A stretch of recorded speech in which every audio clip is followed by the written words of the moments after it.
भगवान विष्णु के वामन अवतार की यह कथा वास्तव में बहुत ही प्रेरक और दिव्य है। चलिए मैं इसे आपके लिए विस्तार से पढ़कर सुनाता हूँ। भगवान वामन अवतार की दिव्य कथा।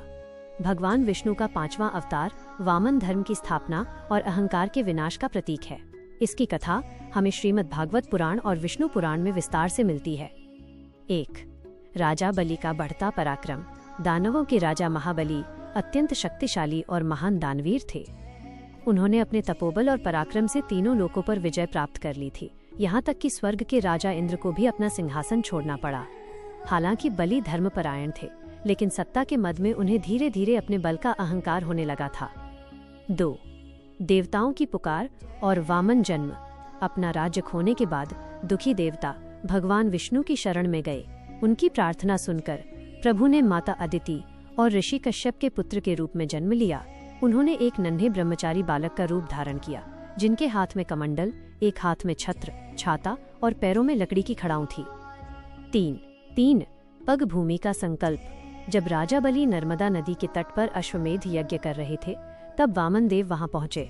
बलि ने उनका सत्कार किया और कुछ मांगने को कहा। वामन देव ने बड़ी विनम्रता से कहा, हे राजन, मुझे तपस्या के लिए केवल 3 पग भूमि चाहिए। बलि को लगा कि ये छोटा बालक बहुत कम मांग रहा है और उन्होंने हंसते हुए वचन दे दिया। 4. त्रिविक्रम रूप का प्रकटीकरण। जैसे ही संकल्प पूरा हुआ, भगवान ने अपना विशाल विराट रूप त्रिविक्रम धारण किया। पहले कदम में उन्होंने पूरी पृथ्वी को नाप लिया। दूसरे कदम में उन्होंने स्वर्गलोक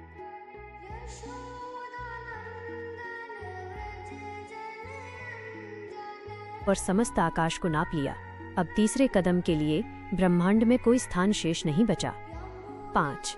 राजा बलि का आत्मसमर्पण।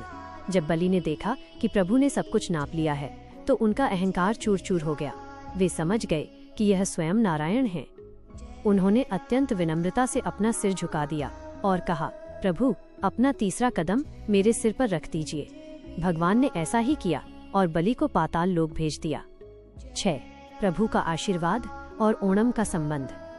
बलि की दानशीलता और भक्ति से प्रसन्न होकर भगवान ने उन्हें पाताल का राजा बनाया और स्वयं उनके द्वारपाल बने।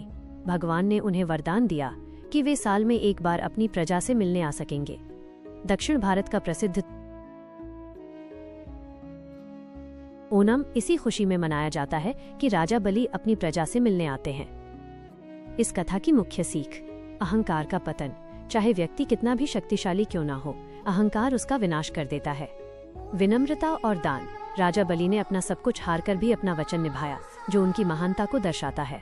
ईश्वर के प्रति समर्पण। जब हम स्वयं को भगवान